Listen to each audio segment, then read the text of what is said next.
Okay. Okay. So, ఇవాళ వచ్చేసి మనం పేజ్ నంబర్ 90 దగ్గర నుంచి చెప్పుకుంటున్నాము. ఓకేనా? సో, నిన్న ఏం చెప్పుకున్నాము?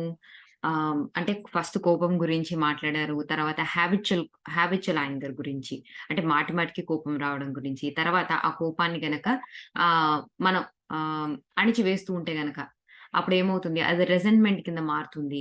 అణగదొక్కబడినటువంటి కోపం ప్రధానంగా క్యాన్సర్స్ కింద మారుతుంది అని ఆవిడ చెప్పారు. ఆహ్, అండ్ ఈరోజు ఏంటి అంటే suppressed feelings lead to depression. ఒక్క నిమిషం.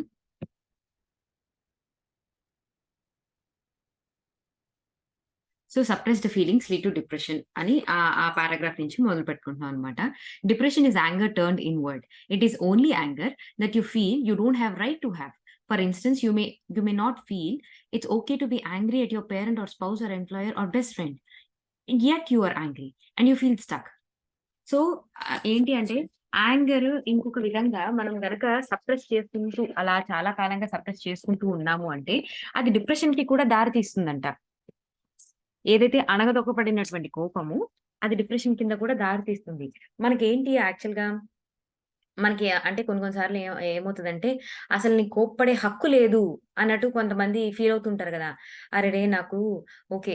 ఇప్పుడేంటంటే ఇప్పుడు చూడు మన తల్లిదండ్రుల మీదో లేదంటే బయట వాళ్ళు మనని కొంతమంది ఇరిటేట్ చేస్తారు. కానీ వాళ్ళ మీద కోపాన్ని ప్రదర్శించలేం. ఎందుకంటే నాకు వాళ్ళ మీద కోపం ప్రదర్శించే హక్కెక్కడుంది? నాకు హక్కు లేదు. వాళ్ళ మీద కోపాన్ని నేను ప్రదర్శించలేను అని చెప్పి అణగదొక్కేసుకుంటూ ఉంటారు చూసావా? ఆ ఆ టైప్ ఆఫ్ కోపం అనేది ఆ అణగదొక్కబడినటువంటి కోపము ఈ డిప్రెషన్ కింద మారుతుందన్నమాట. Far too many people today suffer from depression, even chronic depression. By the time we feel that depressed, it is very difficult to get out of it. It feels so hopeless that it becomes effort to do anything. So, ఏంటి అంటే చాలా మటుకు people ఈ రోజుల్లో చూస్తే గనక డిప్రెషన్‌తో బాధపడుతున్నారు. Chronic డిప్రెషన్‌తో బాధపడుతున్నారు. ఏంటి అంటే వాళ్ళకి ఏంటంటే ఈ డిప్రెషన్ అని డాక్టర్ డిక్లేర్ చేసి చెప్పే లోపు ఏంటంటే వాళ్ళు చాలా దూరం వెళ్ళిపోయి ఉంటారు అప్పటికి. అండ్ దాని నుంచి బయటికి రావడం కూడా వారికి చాలా కష్టంగా అనిపిస్తుంది. అండ్ ఎప్పుడైతే ఇంక డాక్టర్ అమ్మా నీకు డిప్రెషన్ అని చెప్పేసి చెప్తారో, ఇంక అసలు ఆ టైంలో ఏంటంటే ఏదైనా చేసి దీని నుంచి బయటపడాలి అని అనుకుంటూ ఉంటారు. అంత దాకా వచ్చేదాకా కూడా కొంతమంది వాళ్ళిలాగా ఎమోషన్స్‌ని సప్రెస్ చేసుకుంటున్నారని, దాని వలన వారు ఇంత లోతుల్లోకి డిప్రెషన్‌లోకి కూరుకుపోతున్నారని చాలా మందికి తెలియట్లేదు అని చెప్తున్నారనమాట. I don't care how spiritual you are. You have to got to wash the dishes every now and then, and you can let the sink pile up with the. You can't let the sink pile up with the dirty dishes, and so I'm metaphysical. I the same with your feelings. If you want to have a mind that flows freely, then clean up your internal mental dirty dishes. So ఏంటి అంటే, నువ్వు ఎంత ఆధ్యాత్మికమైన పర్సన్‌వైనా కానీ I don't care. నువ్వు ఎప్పటికప్పుడు నీ సింక్‌లో ఉన్నటువంటి పాత్రల్ని అంటే మురికి పాత్రల్ని నువ్వు ఎప్పటికప్పుడు తోముకుంటూ ఉండాలి. అంతేగాని మురికి పాత్రలంతా పేరుకుపోయి అయి పెద్ద ఇంటి నిండా కూడా నిండిపోయేదాకా కూడా నువ్వు వెయిట్ చేయకూడదు. అండ్ ఏంటి అంటే నువ్వేమో నీ ఎమోషన్స్‌నన్నిటిని సప్రెస్ చేసుకుంటూ వాటిని ఒక గుట్టలాగా లోపల లోపల పోగేసుకుంటూ నేను చాలా అద్భుతమైన జీవిని మనం అఫర్మేషన్ చెప్పుకుంటున్నాం కదా! ఐ లవ్ యూ అని చెప్పి, I am worthy, I am deserving అని చెప్పి లోపలున్న ఎమోషన్స్‌నేమో మనమేమో ప్రతి ఎమోషన్‌నేమో సప్రెస్ చేసుకుంటూ లోపలంతా మనం మన బాడీనంతా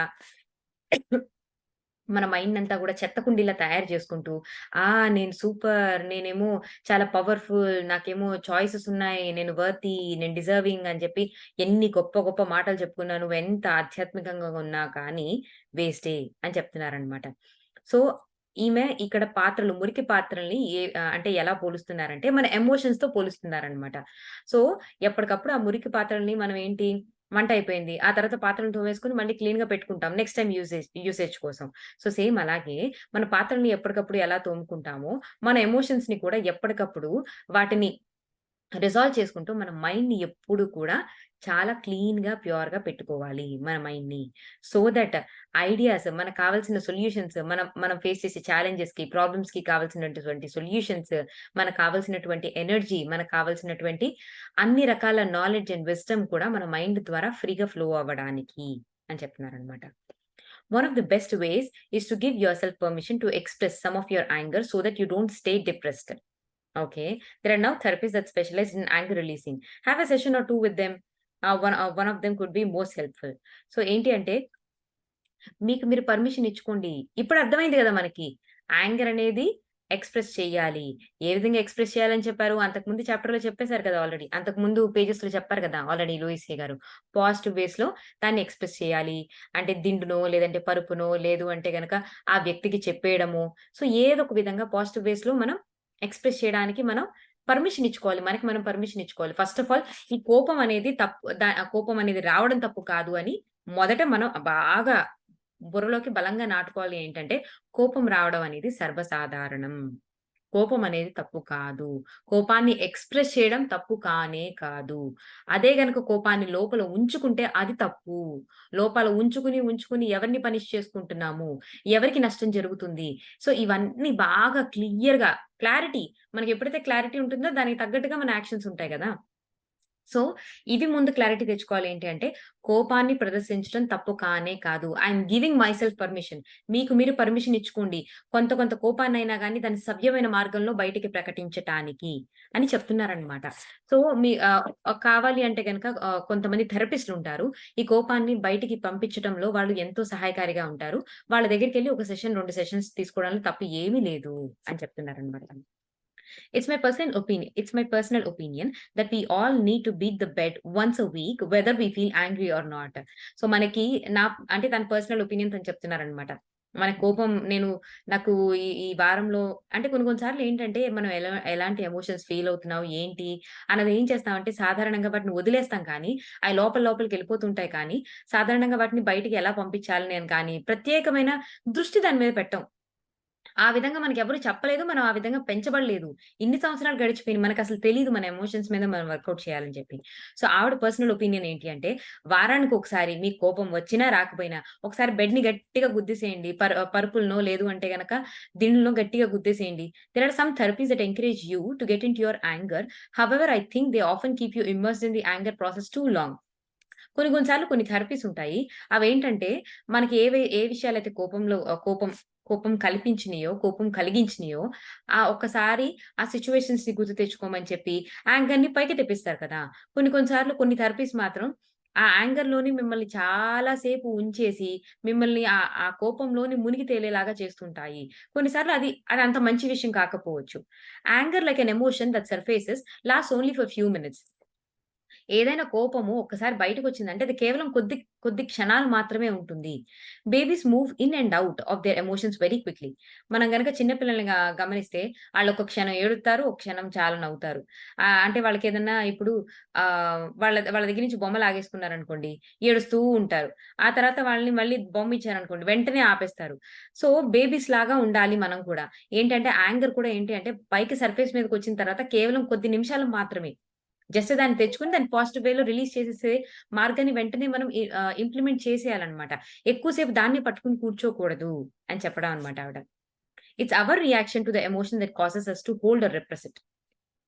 సో, సాధారణంగా ఏంటంటే మనం రకరకాల థెరపీస్ చేసేటప్పుడు, ఈ మిర్రర్ వర్క్ చేసేటప్పుడు మనం ఏదైనా యాంగర్‌కి సంబంధించిన ఎమోషన్స్ మీద, సిట్యుయేషన్స్ మీద వర్కౌట్ చేస్తున్నామనుకోండి. ఆ యాంగర్‌ని ఒకసారి అది పైకొచ్చిన తర్వాత దాన్ని రిలీజ్ చేయడానికి వెంటనే మనం ప్రయత్నాలు మొదలుపెట్టాలనమాట. లేదు అదే యాంగర్‌ని పట్టుకుని చాలా సేపు దాంతోనే ఉన్నామనుకోండి. ఏంటి అంటే మన మన హ్యూమన్ మన సాధారణ నైజం ఎలా ఉంటుందంటే గనక ఆ యాంగర్‌ని పైకి తెచ్చుకున్న తర్వాత ఇంకా ఆ మనిషిని పిచ్చిగా తిట్టుకోవడం ఎవరైతే మనకి ఆ ఇబ్బందికర సిట్యుయేషన్‌ని క్రియేట్ చేశారో, మనల్ని మనం తిట్టుకోవడం గాని, లేదంటే ఆ ఎదుటి వ్యక్తిని గాని, లేదంటే ఆ సందర్భాన్ని గాని పిచ్చిగా తిట్టుకోవడం. ఇంకా అసల ఆ పర్సన్‌ని ఆ పర్సన్‌ని గాని, సిట్యుయేషన్‌ని గాని పదే తలుచుకుని ఒక్కసారి దాన్ని పైకి తెచ్చుకొని, పదే తలుచుకొని దానిలో మునిగిపోవడమో, దాన్ని పట్టుకోవడమో, లేదు అంటే గనక దాన్ని అడగదొక్కడమో కాదు. ఇక్కడేంటంటే దాన్ని బయటికి పంపించాలి. అది కూడా ఎంత తొందరగా వీలైతే అంత తొందరగా బయటికి పంపించాలి. ఒకసారి సిట్యుయేషన్ తలుచుకున్న తర్వాత కోపం బయటికొచ్చింది. వచ్చిన కోపాన్ని తొందరగా ఈజీగా ప్రదర్శించేయాలన్నమాట. అంటే చెప్పారు కదా! బెడ్‌ని గుద్దడం కానీ, లేదంటే పిల్లోని గుద్దడం కానీ, లేదంటే ఏదైనా స్పోర్ట్స్ ఆడటం కానీ, లేదంటే గబగబా రన్నింగ్ చేసి కానీ, ఏదో ఒక విధంగా పాజిటివ్ వేలో ఆ ఎనర్జీని బయటికి తెప్పించిన తర్వాత దాన్ని release చేసేయాలన్నమాట. Author Elizabeth Kubler-Ross was a wonderful uses a wonderful exercise in her seminars. She calls externalization. She has you to take a piece of rubber hose and hold and some old phone books and you beat them over and over again, letting all sorts of emotions emerge. So, ఒక author అన్నమాట. Ross అని ఆవిడ పేరు. ఆవిడ తన సెమినార్స్‌లో ఒక wonderful exercise externalisation అనే exercise చెప్పేవారట. ఒక రబ్బర్ హోస్ అంటే ఒక చిన్న పైప్ ముక్క. రబ్బర్ పైప్ ముక్క. కొన్ని ఓల్డ్ ఫోన్ బుక్స్. ఇదివరకు టెలిఫోన్ డైరెక్టరీస్ అని పెద్ద పెద్దయి ఉండేవి కదా! ఇప్పుడంటే ఉండట్లేదనుకో.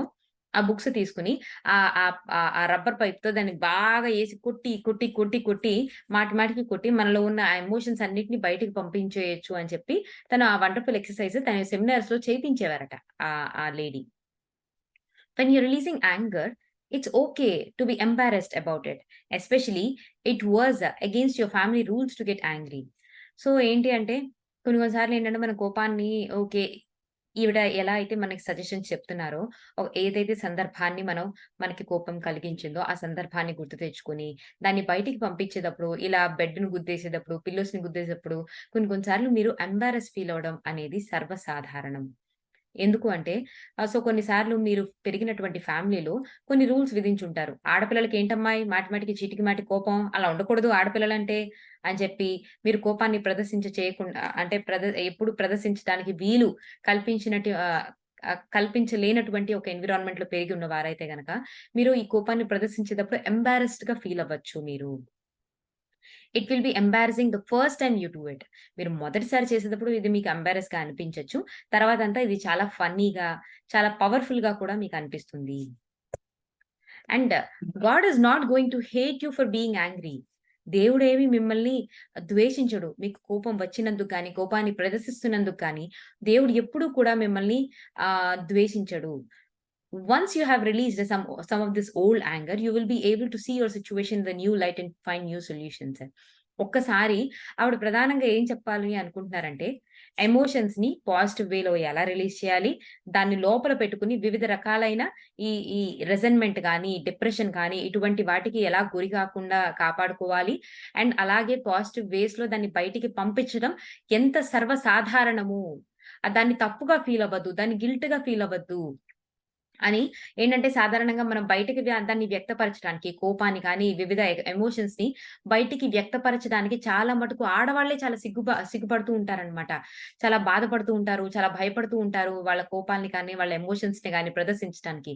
సో, సిగ్గు, భయము ఇటువంటి ఏ ఎమోషన్స్ మీరు పెట్టుకోవాల్సిన నెసెసిటీ లేదు. సో, ఆవిడ మనకి ధైర్యాన్ని కల్పిస్తున్నారు. అట్ ది సేమ్ టైమ్ మనకి చాలా నాలెడ్జ్‌ని కూడా కల్పిస్తున్నారు. ఏమని? ఆ ఎమోషన్స్ రావడం అనేది తప్పు కాదు అని చెప్తున్నారు. వచ్చినా గాని దాని లోపల పెట్టుకోవడం ఎలా తప్పో చెప్తున్నారు. దాని లోపల పెట్టుకోవడం వలన ఎటువంటి నష్టాలు కలుగుతున్నాయని చెప్తున్నారు. దాన్ని బయటికి పంపించేటప్పుడు మనం ఎంబారస్డ్‌గా కానీ, లేదంటే గాని తప్పుగా కానీ, గిల్ట్‌గా గానీ, దేవుడు నన్ను క్షమించడు అని కానీ, ఎటువంటి ఫీలింగ్స్ పెట్టుకోవద్దని చెప్తున్నారు. అలాగే బయటికి పంపించే వివిధ మార్గాల గురించి కూడా ఆవిడ చెప్తున్నారనమాట. సో, అన్ని రకాల 360 డిగ్రీ యాంగిల్‌లో ఒక చిన్న సమస్యని ఆవిడ టాకిల్ చేస్తున్నారనమాట. ఇది మనం అర్థం చేసుకోవాల్సింది. ఎంతసేపు యాంగర్ ఏంట్రా బాబు 3 రోజులు చెప్పుకుంటున్నాము. ఇదే యాంగర్ గురించి పదే పదే చెప్తున్నారు. ఏం చెప్తున్నారని ఒక్కసారి మీరు నిశితంగా పరిశీలిస్తుంటే ఇన్ని కోణాల్లో ఆవిడ చెప్తున్నారనమాట. వివిధ కోణాల్లో ఎక్కడ మనం ఇబ్బంది పడతామో కొన్నిసార్లు మనం ఇప్పుడేంటి ఒక ఆథర్ ఏం చేస్తుంటారు, ఇదిగో మీ కోపాన్ని లోపల పెట్టేసుకుంటే చాలా తప్పండి. దాన్ని బయటికి పంపించాలని చెప్తారు. కానీ ఎలా పంపించాలో చెప్పరు. అది పంపించటం అది ఓకే. సరే. ఒక మెథడ్ ఒక పర్టిక్యులర్ ఆథర్ చెప్పేసాడనుకోండి. ఆ మెథడ్ మనం చేస్తున్నప్పుడు మనకొచ్చే ఫీలింగ్స్ గురించి కొన్ని కొన్ని సార్లు ఆథర్ మెన్షన్ చేయకపోవచ్చు. మనం సగంలోనే ఆ మెథడ్ ఆపేయొచ్చు. సో, ఈవిడ ఏంటంటే లూయిసే గారు చూడండి ఎంత అద్భుతంగా రాసారో. ఏ కోణంలో కూడా, ఏ స్థాయిలో కూడా మనం ఆగిపోకూడదని ప్రతి చిన్న స్టెప్‌ని ఒక బేబీ స్టెప్ లాగా తీసుకొని చెప్తున్నారు. అది అర్థం చేసుకోవడం మనకు చాలా ముఖ్యం అన్నమాట. అలాగే ఈవిడేంటంటే ఇక్కడ నేను చెప్పినప్పుడు నాకర్థమైందేంటంటే, రకరకాల మెథడ్స్‌ని కూడా మనకి చెప్తున్నారనమాట. అంటే ఒక్కొక్కళ్ళకి ఒక్కొక్క మెథడ్ ఉపయోగపడతది కదా! సో, మీరు ఇదిగో ఈ పలానా ఆథరు, ఈ పలానా మెథడ్ చేపించేవారు. కొంతమందికి అది యూజ్ అయ్యేది కావచ్చు. అండ్ రకరకాల మెథడ్స్‌ని కూడా మనకి ఇంట్రొడ్యూస్ చేస్తున్నారనమాట. మీకేది నచ్చితే అది యూజ్ చేసుకోండి. మొత్తానికైతే యాంగర్ అనే ఎమోషన్‌ని మీరు సేఫ్‌గా బయటికి రిలీజ్ చేయండి అని మనకి ధైర్యాన్ని చెప్తున్నారనమాట ఈవిడ. ఓకేనా? Another one of the suggestions I would like to make for a person who is depressed is to work with a good nutritionist. Really, get your diet cleaned up. It's amazing how that can help your mind. And అలాగే ఏంటి అంటే డిప్రెషన్‌లో ఒకవేళ ఎవరైనా డిప్రెషన్‌తో బాధపడుతుంటే గనక అది ఆవిడ ప్రధానంగా ఫస్ట్ ఏం చెప్పారు? ఈ డిప్రెషన్ అనేది మన కోపాన్ని అణిచివేయబడినటువంటి కోపము డిప్రెషన్ కింద దారి తీసే అవకాశం ఉంటుంది. చాలా సార్లు డిప్రెషన్‌లో చాలా తీవ్ర స్థాయికెళ్ళేదాకా కూడా మనం ఈ ఎమోషన్ మీద వర్కౌట్ చేయకపోవటం వలన మనం డాక్టర్స్ "నువ్వు డిప్రెస్డ్ అమ్మా" అని డిక్లేర్ చేసేదాకా స్థాయి దాకా తెచ్చుకుంటున్నాము. ఆ స్థాయి దాకా తెచ్చుకున్న తర్వాత ఎలా బయటపడాలో తెలియట్లేదు. సో ఏంటి అంటే, సో, ఫస్ట్ మూల కారణం ఏంటో చెప్పేసారనమాట డిప్రెషన్‌కి. ఆ తర్వాత డిప్రెషన్ నుంచి బయటికి రావడానికి ఇంకొక అంటే ఆల్టర్‌నేట్ వేస్ ఉంటాయి కదా! ఆల్టర్‌నేట్ వేస్‌లో ఒక వే ఏంటి అంటే, ఒక గుడ్ న్యూట్రిషనిస్ట్‌తో వర్కౌట్ చేసి, మీరు మీ డైట్‌ని చక్కగా క్లీనప్ చేసేసుకోండి అని చెప్తున్నారనమాట. మీ డైట్‌ని కూడా క్లీన్ డైట్‌గా మెయింటైన్ చేయండి. ఎందుకంటే, it's amazing people who are depressed often eat poorly which adds to their problem. చాలా మటుకు డిప్రెస్డ్‌గా ఉన్న వాళ్ళేంటంటే ఎమోషనల్ ఈటింగ్ అనేది ఉంటదనమాట వాళ్ళకొక ఒక ఒక సిట్యుయేషన్. ఏంటంటే చాలా బాధగా ఉన్నప్పుడు ఆళ్ళేం చేస్తారు పెద్ద పెద్ద ఐస్ క్రీమ్ టబ్స్‌నును చాక్లేట్స్ ఇయన్నీ తెచ్చుకొని నోట్లో కుక్కేసుకొని తెగ తినేస్తూ ఉంటారనమాట. కేక్స్, జంక్ ఫుడ్ బాగా తింటూ ఉంటారనమాట డిప్రెస్డ్‌గా ఉన్నవాళ్ళు. సో ఏంటి అంటే ఆవిడ అదే పాయింట్‌ని చాలా చక్కగా చెప్పారు చూడండి. ఏంటి అంటే డిప్రెస్డ్‌గా ఉన్నవాళ్ళు చాలా మటుకు వాళ్ళు పూర్ ఈటింగ్ చాయిసెస్ అన్నమాట. వాళ్ళెప్పుడు కూడా వాళ్ళ చాయిసెస్ ఎప్పుడు కూడా వాళ్ళు తినే విషయంలో చాలా పూర్ చాయిసెస్ చేస్తూ ఉంటారు. Which adds to their problem. ఇంకా వాళ్ళ ప్రాబ్లమ్‌ని మరింత అగ్రవేట్ చేసేలాగా చేస్తదన్నమాట. We all want to make the best choices so that food we are taking is good for our body. So మనం ఎప్పుడు కూడా బెస్ట్ చాయిసెస్ చేసుకోవాలి అనుకుంటాం కాబట్టి, మనం తీసుకునే ఫుడ్ కూడా మన మన మన బాడీకి ఎంతో మంచి చేసే విధంగా ఉండాలి కాబట్టి, సో చక్కటి న్యూట్రిషనిస్ట్‌తో వర్క్ చేసి, మీ డైట్‌ని చాలా క్లీన్‌గా మెయింటైన్ చేసుకోవడానికి ప్రయత్నించండి అని చెప్తున్నారనమాట. Also many times we find there is a chemical imbalance in the body that is further aggravated by the intake of some medication of some sort. Okay. This is some additional information. కొన్ని కొన్ని సార్లు ఏంటంటే మన బాడీలో ఈ chemical imbalance అనేది and మనం తీసుకునే కొన్ని మెడికేషన్స్ వల్ల కొంత సైడ్ ఎఫెక్ట్స్ వల్ల కూడా అయ్యుండొచ్చు అని చెప్తున్నారనమాట. Okay. Rebirthing is another wonderful process of releasing your feelings because it goes beyond your intellect. If you had never a rebirthing session, I would recommend that you try it. It has been very helpful for many people. It's a breathing modality that helps you connect with old issues so that you can release them in a positive way. Some rebirthers have you repeat your affirmations as you are going through the processes. So rebirthing అనేది కూడా ఒక wonderful process. మీలో ఉన్న emotions ఏవైతే కొన్ని కొన్ని సార్లు నాలో ఈ గిల్ట్ అనే ఎమోషన్ ఉందని కానీ, ఈ కోపం అనే ఎమోషన్ నా లోపల సప్రెస్ అయ్యి ఉందని కానీ, లేదు అంటే నాలో ఫియర్ సప్రెస్డ్‌గా ఉందని కానీ, చాలా సార్లు అసలు మనం మన గురించి మన లోపల ఏదుందో మనకి పూర్తిగా తెలీదనమాట చాలా సార్లు. అయితే ఏంటి అంటే ఆవిడ ఒక సెషన్ గురించి చెప్తున్నారు. నేనెప్పుడు వినలేదు దీని గురించి. ఈ రీబర్తింగ్ అనే ఒక వండర్‌ఫుల్ సెషన్ ఉంది. దాన్ని కూడా మీరు కావాలంటే ట్రై చేయొచ్చు అని చెప్తున్నారనమాట. ఈ రీబర్తింగ్ సెషన్‌లో ఏం చేస్తారు అని ఆవిడ చెప్తున్నారంటే, మన లోపల మన ఇష్యూస్, ఓల్డ్ ఎమోషన్స్ ఏవైతే ఉంటాయో ఫస్ట్ దాన్ని ఐడెంటిఫై చేసిన వాటిని పాజిటివ్‌గా రిలీజ్ చేసే విధంగా ఈ రీబర్తర్స్ అనే మేబీ ఆ సెషన్స్ కండక్ట్ చేసే వాళ్ళు మనకేంటంటే కొన్ని అఫర్మేషన్స్ ఇచ్చి, ఈ రీబర్తింగ్ ప్రాసెస్ జరిగేటప్పుడు మన చేత ఆ పాజిటివ్ అఫర్మేషన్స్ చెప్పి, ఈ లోపల ఉన్నటువంటి సప్రెస్ అయ్యి ఉన్నటువంటి ఎమోషన్స్‌ని చాలా పాజిటివ్ వేస్‌లో బయటికి పంపించే విధంగా వాళ్ళు హెల్ప్ చేస్తారు. కావాలంటే మీరు ఈ ట్రీట్మెంట్ మొడాలిటీని కూడా మీరు కావాలంటే ట్రై చేయొచ్చు. అంటే మనకి డిఫరెంట్ డిఫరెంట్ ప్రాసెస్‌లు చెప్తున్నారనమాట. మిర్రర్ వర్క్ ఒకటి, మన కోపాన్ని బయటికి రిలీజ్ చేయాలి అంటే, మన లోపల సెల్ఫ్ లవ్‌ని క్రియేట్ చేసుకోవాలంటే, మిర్రర్ వర్క్ కూడా ఒకటే అన్నమాట. ఓకేనా? సో, అలా ఆవిడ డిఫరెంట్ డిఫరెంట్ మెథడ్స్‌ని మనకి జస్ట్ ఇంట్రొడ్యూస్ చేస్తున్నారు. జస్ట్ పేరు చెప్పి వదిలేసినా చాలు గదా! మనం కావాలంటే మనం ఫర్దర్‌గా వెతుక్కొని మనకి నచ్చింది, మనకి వెసులుబాటులో ఉన్నది, మనకు అందుబాటులో ఉన్నది మనం చేసుకుంటాం కదా! సో, అట్లా అన్నమాట. Then there's a body work such as Rolfing, a process of deep connective tissue manipulation developed by Ida Rolf. ఈ డీప్ కనెక్టివ్ టిష్యూ మానిప్యులేషన్ అనేది ఈ మధ్య యాక్చువల్‌గా ఏంటంటే అదొక టైప్ ఆఫ్ మసాజ్ అన్నమాట. యాక్చువల్‌గా ఏంటి అంటే, ఈ మధ్య మనం ఇండియాలో గూడా బాగా వింటున్న ఒక పేరు కైరోప్రాక్టిస్. అంటే చాలా యాడ్స్ కూడా వస్తున్నాయి. ఈ మధ్య యూట్యూబ్‌లో గూడా యాడ్స్ మీరు చూస్తే, ఒకళ్ళేంటంటే వెన్నుపూసని చక్కగా ఇలా మసాజ్ చేసి, గట్టిగా నొక్కి, వాళ్ళకేంటంటే అలా నొక్కంగానే టకటక అని సౌండ్‌లు గూడా ఏదో అంటే మనం గట్టిగా ఒళ్ళు విరుచుకున్నప్పుడు ఎలా సౌండ్‌లొస్తాయి, అలా వాళ్ళేంటంటే ఒకసారి వెన్నుపూసనో, లేదంటే కాళ్ళనో ఇట్లా లాగి కొంచెం బాడీ అడ్జస్ట్‌మెంట్స్ చేసి వాళ్ళేంటంటే ఎంతో క్రానిక్‌గా కొన్ని ఉండిపోయిన పెయిన్స్‌ని వాటన్నిటిని రిలీజ్ చేపిస్తున్నారు. ఎంతో మందికి మైగ్రేన్ అటాక్స్ నుంచి ఎంతో మందికి డీప్‌గా కొన్ని అంటే సయాటికా ఇటువంటి పెయిన్స్‌ని ఇమ్మీడియేట్‌గా జస్ట్ 2, 3 డేస్‌లోనే వాళ్ళకి రిలీజ్ కనబడుతుందనమాట. వాళ్ళకి హ్యాపీనెస్ అంటే రిలీఫ్ కనబడుతుందనమాట. ఎందుకలాగా ఈ డీప్ టిష్యూ మానిప్యులేషన్ లేదంటే కైరో ప్రాక్టీస్ వీళ్ళేం చేస్తారంటే యాక్చువల్‌గా ఎందుకు వాళ్ళకంత ఏంటంటే ఎంతో కాలంగా కొంతమంది సయాటికా పెయిన్‌తోనో లేదంటే మైగ్రేన్ అటాక్స్‌తో బాధపడుతుంటారు. ఎంతో మంది డాక్టర్స్ దగ్గర చూపించుకుంటారు. జస్ట్ ఈ ఒక్క టిష్యూ డీప్ టిష్యూ మసాజుల ద్వారా లేదు అంటే గనక ఈ కైరో ప్రాక్టీస్ ద్వారా ఎందుకు 2, 3 రోజుల్లోనే వాళ్ళకంత రిలీఫ్ కనబడుతుందంటే, సాధారణంగా మనం మనకున్న ఎమోషన్స్ ఉంటాయి కదా! ఆ ఎమోషన్స్ ఒక్కొక్క పర్టిక్యులర్ ఆర్గాన్‌లోకో, ఒక పర్టిక్యులర్ బాడీ ప్లేస్‌లోకెళ్ళి కూర్చుంటాయన్నమాట. అవి ఎప్పుడైతే ఆ ఎమోషన్ అలా కూర్చున్న తర్వాత, అక్కడ ఏంటి అంటే, అక్కడ పెయిన్ ఫార్మ్ అవుతూ ఉంటదన్నమాట. అది మైగ్రేన్ పెయిన్ కావచ్చు, సయాటికా పెయిన్ కావచ్చు, డిస్క్ పెయిన్స్ కావచ్చు, లేదంటే హ్మ్, ఏదైనా మజిల్ పెయిన్ కావచ్చు, ఏదైనా కానీ. ఇది మోస్ట్‌లీ ఏంటంటే చాలా మటుకు ఎమోషనల్ పెయిన్ అక్కడ ఉండి, ఆ పెయిన్‌ని కాజ్ చేస్తూ ఉంటదనమాట. ఎప్పుడైతే వీళ్ళు మసాజ్ చేస్తారో, చిన్న చిన్న బాడీ అడ్జస్ట్‌మెంట్స్ చేస్తారో, ఆ ఎమోషనల్ పెయిన్ అక్కడి నుంచి రిలీజ్ అవుతదనమాట. దాని మూలన వెంటనే వాళ్ళు రిలీఫ్ అండ్ రిలాక్సేషన్ ఫీల్ అవుతారు. ఇది యాక్చువల్‌గా ఈ ఈ మధ్య కాలంలో చాలా చాలా పాపులర్ అవుతుంది. కాకపోతే ఒక విషయం ఏంటంటే, ఈ మసాజ్‌లు చేయించుకుంటారా? ఈ కైరోప్రాక్టర్స్‌తో ఈ బాడీ అడ్జస్ట్‌మెంట్స్ చేపించుకున్న తర్వాత చక్కగా రిలీజ్ అవుతాయి గదా!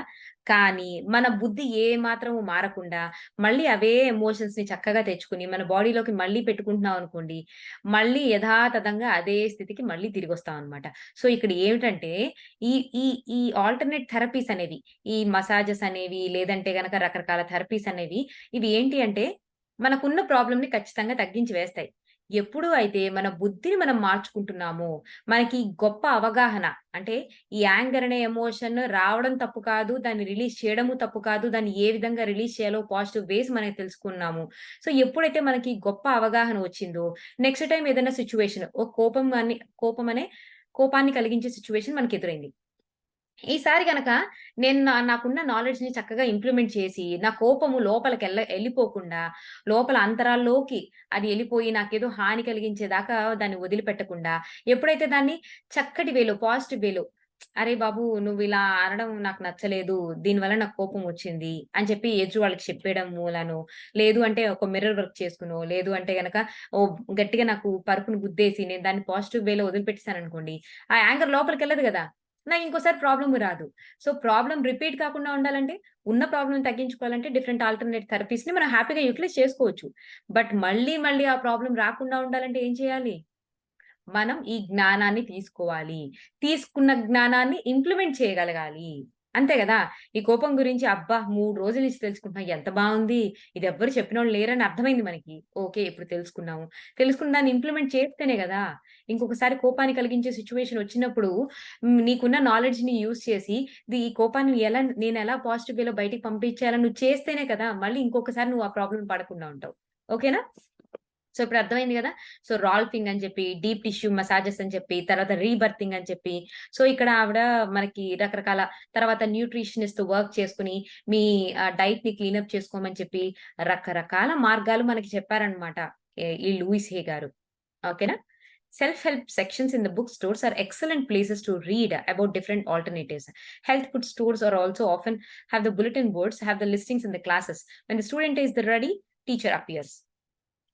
సో, యాక్చువల్‌గా ఏంటి అంటే కొన్ని లైబ్రరీస్‌కెళ్ళినప్పుడు సెల్ఫ్ హెల్ప్ సెక్షన్స్ ఉంటాయన్నమాట. అందులో ఏంటంటే మనం అంటే యాంగర్‌ని పోగొట్టుకోవాలంటే ఎలా? గిల్ట్ పోగొట్టుకోవాలంటే ఎలా? ఇలా సెల్ఫ్ హెల్ప్ వర్క్ బుక్స్ ఉంటాయన్నమాట. ఆ సెక్షన్స్‌లోకెళ్ళి కూడా మీరు వెతుక్కోవచ్చు. ఆల్టర్‌నేట్ థెరపీస్ గురించి మీకు తెలుసుకోవాలి అనుకుంటే. లేదు అంటే గనక కొన్ని హెల్త్ ఫుడ్ స్టోర్స్ ఉంటాయి. అక్కడ కూడా ఏంటి అంటే ఈ పలానా చోట ఇక ఇక్కడ క్లాస్ కండక్ట్ చేస్తున్నారు. సో, వాళ్ళేంటంటే క్లాస్ కండక్ట్ చేసేది ఫర్ ఎగ్జాంపుల్ ఆటో ఇమ్యూన్ ప్రాబ్లమ్స్‌ని తగ్గించుకోవాలంటే గనక బెటర్ డైట్ ఏంటి అని చెప్పి ఈ పలానా చోట మీటింగ్ అండ్ సెషన్స్ కండక్ట్ చేస్తున్నారు అని మీకు కొన్ని విషయాలు తెలుస్తూ ఉంటాయి.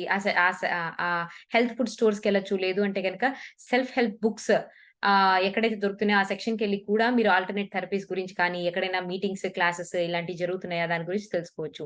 ఎప్పుడైతే మనం నేర్చుకోవడానికి సిద్ధంగా ఉంటామో, నేర్పించే వాళ్ళు అంటే గురువైన వారు మనకి సదా మన మన కళ్ళ ముందుకు వాళ్ళే వస్తారు. మన దగ్గరికి వాళ్ళే వస్తారు.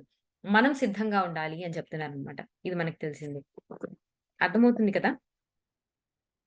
హ్మ్. ఓకే. ఓకే. సో, నెక్స్ట్ వచ్చేసి ఫియర్ అన్న కాన్సెప్ట్. అది రేపు చూసుకుందాం. ఆల్‌మోస్ట్ 11:00 అయిపోయింది కాబట్టి.